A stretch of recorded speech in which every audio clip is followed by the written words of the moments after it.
చందమామ కథలు. మహాబలులు. ఒక అరణ్యానికి సమీపంలో ఒక బలాఢ్యుడు ఉండేవాడు. అతని పేరు శరభయ్య.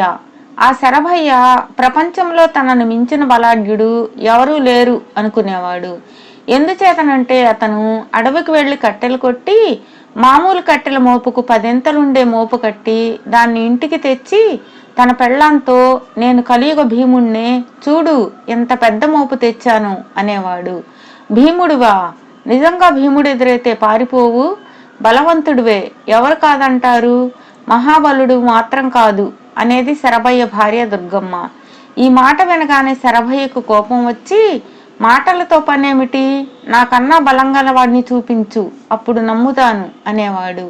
ఒకనాడు దుర్గమ్మ నెత్తిన పెద్ద కుండ పెట్టుకుని నీళ్లు తేవడానికి బావికి వెళ్ళింది. ఆమె బావిలో చేదవేసి తోడబోతే అది విపరీతంగా బరువెక్కి పైకి రాలేదు. ఆమె ముచ్చెమటలు పోసేదాకా ప్రయత్నించింది. చివరకు ప్రాణం విసిగిపోయి చేదన బావిలోనే వదిలేసి ఖాళీ కడవ చంకన పెట్టుకుని ఇంటి దారి పట్టింది. ఆమె కాలిబాట వెంబడి నడుస్తూ ఉండగా అరణ్య మార్గం నుంచి వచ్చే మరొక కాలిబాట మీదుగా ఇంకొక స్త్రీ చంకన చంటి బిడ్డను ఎత్తుకొని చేత ఖాళీ కడవ పట్టుకొని నీటికై బావి వద్దకు వస్తూ దుర్గమ్మకు ఎదురైంది. ఖాళీ కడవతో తిరిగి వస్తున్నావేం, బావి ఎండిపోయిందా ఏమిటి అని రెండో మనిషి దుర్గమ్మను అడిగింది. లేదమ్మా, బావిలో వేసిన చేద 10 మంది పట్టి లాగితే గాని పైకి రాకుండా ఉంది. బావిలో ఏ భూతమూ చేరినట్టుంది అన్నది దుర్గమ్మ. అంతే కదా, నా వెంటరా, నీకు కావలసిన నీరంతా నేను తోడిస్తాను అన్నది రెండో స్త్రీ. ఆమె అయినా అంత పెద్ద బలంగా కూడా లేదు. కానీ దుర్గమ్మ ఆ మనిషి వెంట బావికి వెళ్ళింది. ఇదిగో చూడు, చేతన బావిలోనే వదిలేసి రావాల్సి వచ్చింది, నీకు మాత్రం వస్తుందా అంటూ దుర్గమ్మ చేద తాడు పట్టుకొని పైకి లాగసాగింది. ఇంతలో రెండో స్త్రీ చంకన ఉన్న చంటి పిల్లవాడు దుర్గమ్మ చేతిలో ఉన్న తాడు అందుకుని గబగబా చేదను పైకి లాగేశాడు. దుర్గమ్మ తన నోటికి చెయ్యి అడ్డం పెట్టుకుని నిర్ఘాంతపోయింది. ఆమె నోట మాట రాలేదు. కాని పిల్లాడి తల్లి మాత్రం ఏమీ ఆశ్చర్యపడలేదు. ఆ చంటివాడు ఒక్క రవ్వైనా అలవకుండా చేద తర్వాత చేద తోడిపోస్తుంటే ఇద్దరు స్త్రీలు చక్కగా స్నానాలు చేసి తమ బట్టలు ఉతుక్కొని కడవల నిండా నీరు నింపుకున్నారు.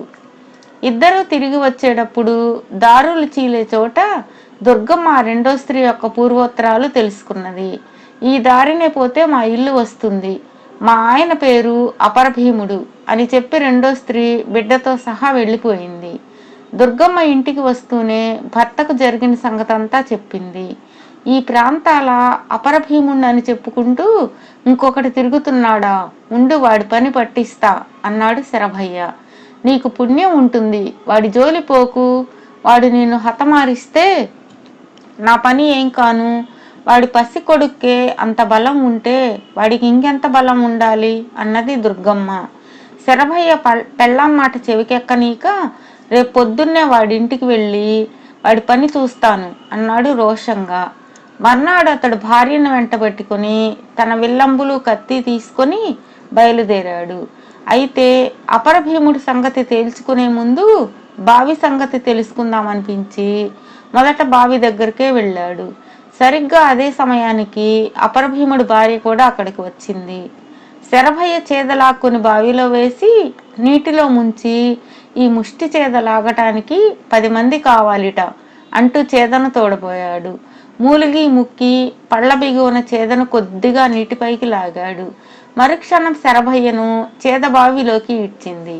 సమయానికి చంటివాడు శరభయ్యను పట్టుకోకపోతే శరభయ్య బావిలో పడి ఉండేవాడు. తరువాత ఆ చంటి పిల్లవాడు శరభయ్య చేతనుంది చేదతాడు అందుకొని సునాయాసంగా చేదను పైకి తోడేశాడు. ఇప్పటికైనా సంగతి తెలిసిందిగా, ఇక మాట్లాడకుండా ఇంటికి పద అన్నది దుర్గమ్మ తన భర్తతో.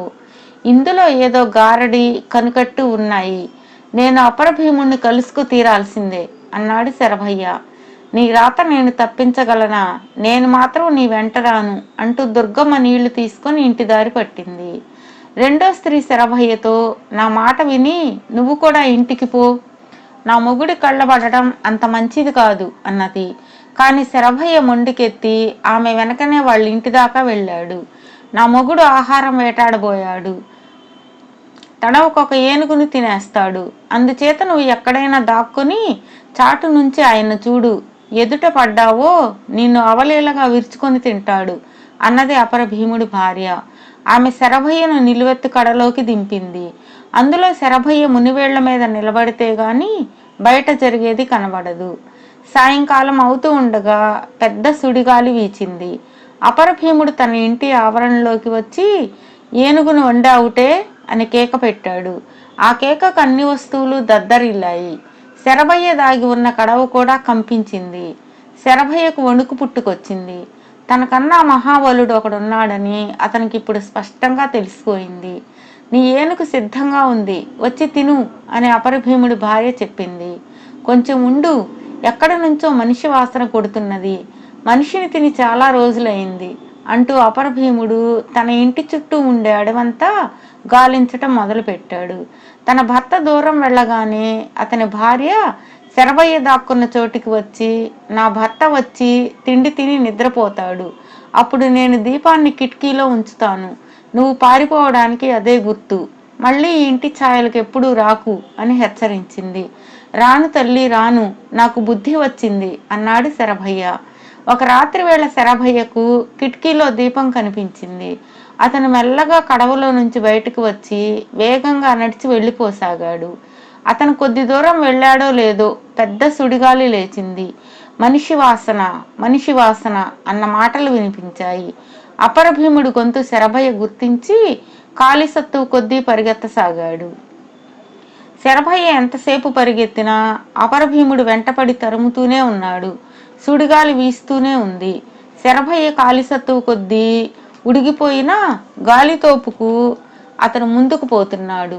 అతను అరణ్యానికి అడ్డం పడి పరిగెత్తుతూ ఉండడం చేత ఎంత దూరం వెళ్ళినా జనసంచారం తగలడమే లేదు. ఇంతలో శరభయ్యకు ఒక దృశ్యం ఎట్టెదుట కనిపించి పై ప్రాణాలు పైన ఎగిరిపోయినంత పని అయింది. అరణ్యం మధ్యలో ఒక మహాకాయుడు అరణ్య మృగాలను ఒక పెద్ద గుట్టగా పోసి వాటిని పీక్కొని తింటూ ఎముకలను ఒక పక్కకు విసిరివేస్తున్నాడు. ఎవరు నువ్వు, ఎవరు నిన్ను తరుముకొస్తున్నారు అని మహాకాయుడు శరభయ్యను అడిగాడు. ఒక మహాబలుడు అన్నాడు శరభయ్య వణికిపోతూ. మహాకాయుడు కోపంతో హుంకరించి, అడవి రాక్షసుణ్ణి నేనుండగా మరో మహాబలుడా, రాణి వాడి ప్రాణాలు తీస్తాను అని గర్జించాడు. ఇంతలోనే అపరభీముడి దగ్గరకు వచ్చాడు. అతనితో వచ్చిన సుడిగాలి శరభయ్యను పైకి ఎగరగొట్టేసింది. దానితో అతను ఎగిరి ఒక చెట్టు కొమ్మల మధ్య చిక్కుకున్నాడు.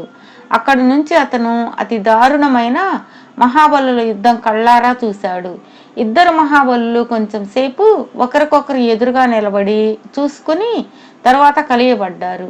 వాళ్ళు ఒకరినొకరు తన్నుకున్న తన్నులకు గుద్దులకు కొండలు కూడా పిండి అయిపోయాయి.